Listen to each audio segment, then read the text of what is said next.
नमस्कार। एनटी खबर, हर न्यूज पर हमारी नजर।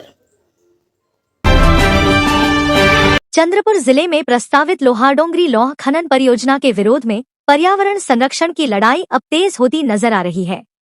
जंगल, वन्यजीव और पर्यावरण को बचाने की मांग को लेकर पर्यावरण प्रेमी बेडू धोत्रे के नेतृत्व में अन्नत्याग सत्याग्रह जारी है, जिसमें सेव ताडोबा सेव चंद्रपुर का नारा पूरे क्षेत्र में गूंज रहा है। इस आंदोलन को समाज के विभिन्न वर्गों से लगातार समर्थन मिल रहा है। इसी कड़ी में सामाजिक कार्यकर्ता भुवनेश्वरी धर्म परिवार सत्याग्रह स्थल पर पहुंची और आंदोलन का नेतृत्व कर रहे बेडू धोत्रे से मुलाकात कर उनके स्वास्थ्य और हालचाल की जानकारी ली। उन्होंने आंदोलन से जुड़ी समस्याओं और मांगों पर विस्तार से चर्चा करते हुए आंदोलनकारियों का मनोबल बढ़ाया। इस दौरान उज्जवल नगराय, वनश्री मेश्राम, नगर सेविका सहित अन्य कार्यकर्ता भी उपस्थित रहे। सभी ने आंदोलन का समर्थन करते हुए कहा कि ताडोबा क्षेत्र और चंद्रपुर का पर्यावरण पूरे देश की अमूल्य धरोहर है, जिसकी रक्षा करना हम सबकी जिम्मेदारी है।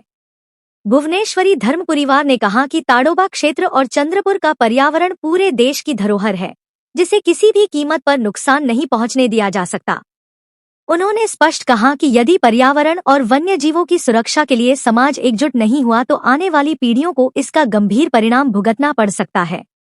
आंदोलनकारियों का कहना है कि प्रस्तावित लोहारडोंगरी खनन परियोजना से जंगलों का विनाश, वन्य जीवों के आवास पर खतरा और पर्यावरण संतुलन पर गंभीर असर पड़ सकता है। इसी कारण सरकार से इस परियोजना को तुरंत रद्द करने की मांग जोरशोर से उठाई जा रही है।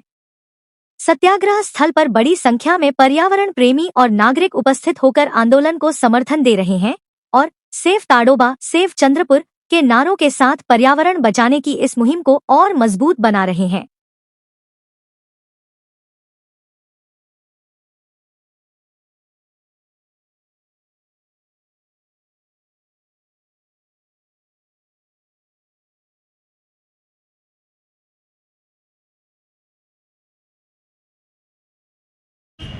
नमस्कार, मी भुवनेश्वरी आणि धर्म परिवार सावित्रीबाई फुले विद्यालय गडचंद्रपूर येथे शिक्षिका या पदावर कार्यरत आहे।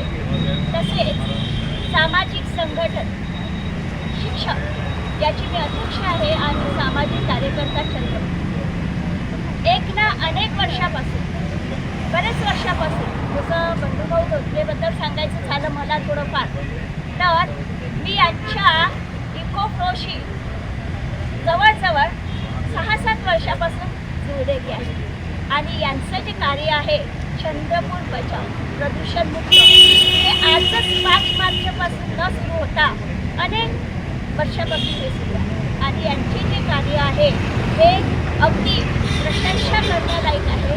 त्याचबरोबर चंद्रपूर नव्हे तर महाराष्ट्रातील आधी भारतीय जनतेने सुद्धा यांच्या या कार्याला सपोर्ट करायला हवा असं मला वाटतं। आज त्यांना त्या कार्याची का गरज पडली हे आपण त्यांच्या वक्तव्यातून जाणून घेऊया। बंधुभाऊ धोत्रे।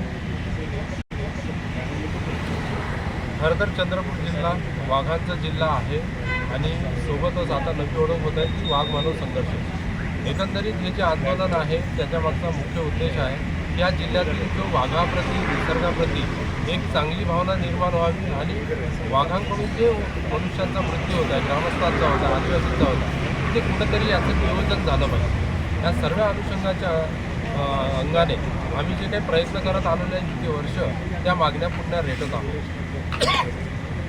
याचं महत्त्वाचं कारण आहे कारण की आता ताडोबांधारी व्याघ्र प्रकल्पाच्या कॉरिडॉर क्षेत्रामध्ये लोहारडोंगरी ही लोहखान प्रस्तावित आहे। या लोहखानीमुळे हा कॉरिडॉर नष्ट झाल्यामुळे ब्रह्मपुरी वन विभागासह चंद्रपूर जिल्ह्यात मोठा संघर्ष उद्भवणार आहे। हा संघर्ष उद्भवू नये म्हणून याची वन्यजीव विषयक परवानगी नाकारणं अत्यंत गरजेचं आहे। कारण की आपला चंद्रपूर जिल्हा हा वाघांचा जंगलाचा जसा जिल्हा आहे तसा प्रदूषणाचा जिल्हा, आता सांगितल्याप्रमाणे अत्यंत संघर्षाचा जिल्हा आहे। अशा परिस्थितीमध्ये पुढच्या पिढीसाठी आपण काय ठेवणार आहात? कारण की हा निसर्ग आपल्याला शाबूत राखायचा असेल तर निसर्ग म्हणून चालणार नाही, तर निसर्गाचं सर्व अंगाने संरक्षण करणं गरजेचं असते। म्हणून या क्षेत्रात कार्यरत एक कार्यकर्ता म्हणून सातत्य। बल्लाशा से शिवदा शर्मा की रिपोर्ट।